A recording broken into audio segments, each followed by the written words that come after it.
Babies born suffering, dependent on opioids, innocent victims of Alabama's opioid epidemic. Tonight, a mother who was addicted to opioids during her pregnancy shares her story with us. WAY 31 News anchor Naja Sherman also learned about programs available here in Huntsville to help pregnant mothers addicted to drugs. Yeah, it's bad, like bubbles. Yeah. Mother of three, Jenna Gillespie, says right now she is drug-free, but fighting her addiction to opioids is a daily struggle. I started having really bad depression when I was in high school, and I struggled from it for a really long time, and doing, benzos or opiates helped me get through it. Gillespie has struggled with her opioid addiction most of her life, including during her pregnancies. As a result, her son was born dependent on opiates. I felt horrible seeing my child, with my second child, seeing him have to detox.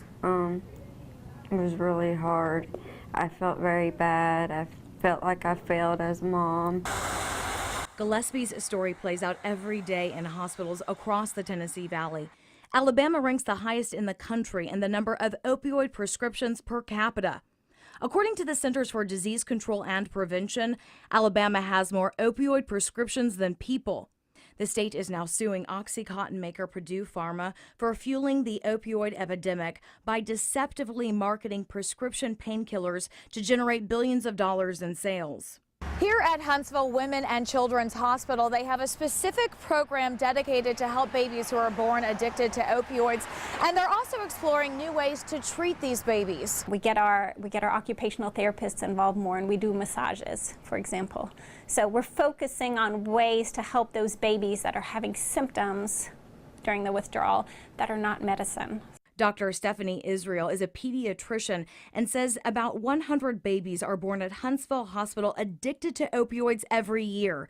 They're immediately admitted to the NICU. We have probably about, sometimes in previous years, we'd have up to about 10 opioid-dependent babies in the unit at one time. Not always, but we'd have 6, 7, 8 was pretty frequent. Gillespie's addiction eventually landed her in jail. But it was through another program here in Huntsville, a rehabilitation center called the Alethea House Women's Hope North, where she broke her addiction. When I was pregnant with my third child, I was addicted to opiates, so I got on methadone.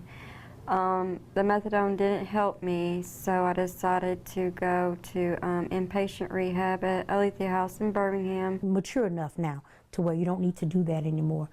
Certified peer recovery specialist at the center, Carla Bug, told me more about the program. A typical day would be, let me say, they start out about 9 o'clock.